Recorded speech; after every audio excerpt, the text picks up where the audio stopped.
Bueno, pues aquí como vemos, como podemos apreciar, estamos en la sala de las esculturas del Museo de Cádiz. Aquí a nuestra derecha vemos al emperador Trajano, a nuestra izquierda vemos al emperador Adriano. Esto ya sabemos todos que los romanos divinizaban a sus emperadores o a los personajes más importantes que tenían, porque así subían al Olimpo, eran dioses. Esto era una costumbre que habían adquirido de los griegos y tenían que llegar para ser dioses. Bueno, ya luego con el tiempo se ha visto que eso ha sido parte de una mitología. Nadie humano llega a ser un dios ni nada de nada. Pero esto nos introduce en la historia que voy a contar a continuación. Y empieza así: la heroína de Matagorda, ¿sí?, de nuestro fuerte de Matagorda. Pues miren ustedes, en el cementerio de Glasgow, en Escocia, hay dos tumbas, en un ángulo del cementerio, hay dos pequeñas tumbas dedicadas al matrimonio Reston, Anne y Jan Reston. ¿Quién era este matrimonio? Porque lo curioso del caso es que en la tumba de ella pone Anne Reston, la heroína del fuerte de Matagorda en la bahía de Cádiz. Fíjese qué curioso, llegar a Glasgow para ver que en el fuerte de Matagorda de Cádiz tuvimos nosotros una heroína. ¿Quién era esta señora? Pues mire qué curioso. Esta señora, esta chica, como ya hemos dicho, nació en un pueblo de Escocia. Desde muy jovencita, pues tuvo que trabajar en el servicio doméstico porque era de una familia muy humilde.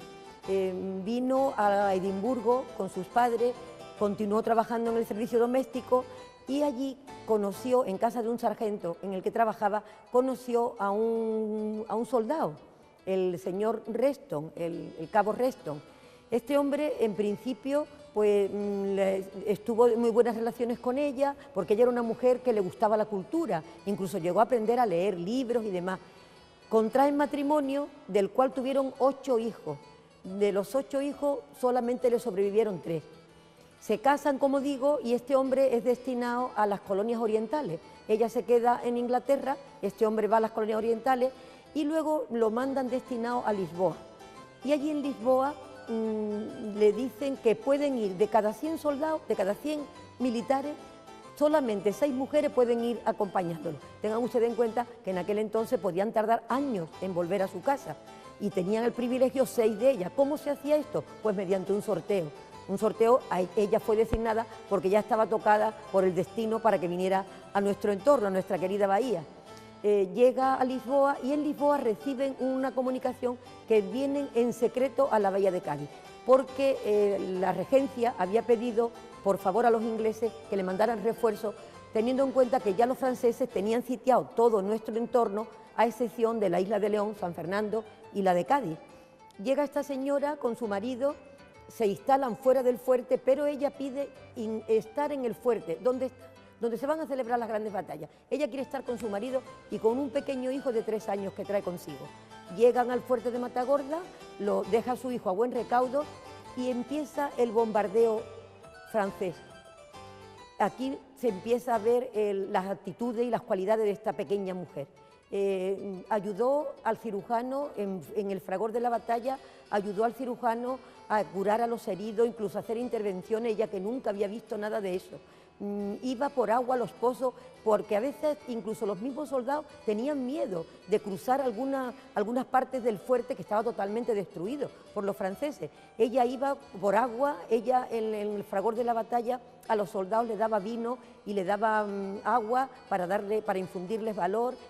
Llega el momento que hay que desalojar, hay que evacuar de Matagorda y ella prefiere quedarse allí con los últimos soldados que quedaban, ¿no? Se queda allí y es la última en salir de allí. Hasta tal punto que el general Graham, que fue el que vino, un gran hombre, que fue el que vino como defensa para salvar a la guarnición de Matagorda, dijo de ella las siguientes palabras, y digo textualmente: si el Valle del Ebro tiene su propia heroína en esta guerra, refiriéndose a Agustina de Aragón, dice, ya pueden sentirse también orgullosos de otra héroe, las montañas de Caledonia en Escocia. O sea que, bueno, pues hasta aquí la historia buena. Ahora viene lo triste. Esta mujer vuelve con su marido a Inglaterra. El marido muere y ella se queda totalmente abandonada. No tiene medios económicos para subsistir ni para nada. entra en una casa de caridad, ya muy mayor, entra en una casa de caridad, pero la vuelven a llamar para que vaya a cuidar enfermos al hospital de Glasgow. Ella llega allí como enfermera o como cuidadora de enfermos. Y mira por dónde que un día un periodista del Glasgow llega a hacer un reportaje allí al hospital y la conoce. Y le dicen que esta mujer había estado en la bahía de Cádiz defendiendo ayudando a la escuadra nuestra contra los franceses y demás. Y este hombre pues se interesa por ella y pide una subvención al gobierno por toda la heroicidad que había demostrado, porque además allí era conocidísima. Le dicen que cómo no, que no hay dinero, que para eso no hay fondo, pero abren una suscripción voluntaria y la primera que se apunta a esa subvención es la reina Victoria y la reina Adelaida. Son los que encabezan esa suscripción. Los que más intervinieron, los que más apoyaron y ayudaron fueron el destacamento al que su marido había pertenecido. Y llegaron a recaudar 150 libras, o sea que era una cantidad pues bastante buena para que viviera el resto de sus días tranquila. Pero fíjese lo que es la humildad, la sencillez y la grandeza de un alma como el que tenía esta mujer. Ella decide continuar en su residencia de ancianos donde estaba, pagando su manutención, y el resto lo dedicó para seguir apoyando y ayudando a los pobres de otra generación. Murió con 83 años, un día de Nochebuena, un 24 de diciembre, a la edad de 83 años, como digo. Y lo curioso de esto y lo bonito de esta historia es que nosotros no sabemos nada, muy poco conocida, y esta mujer hasta el último momento de su vida estuvo recordando de una manera grandiosa y afable lo que había vivido y lo que había sentido en esta querida nuestra bahía gaditana.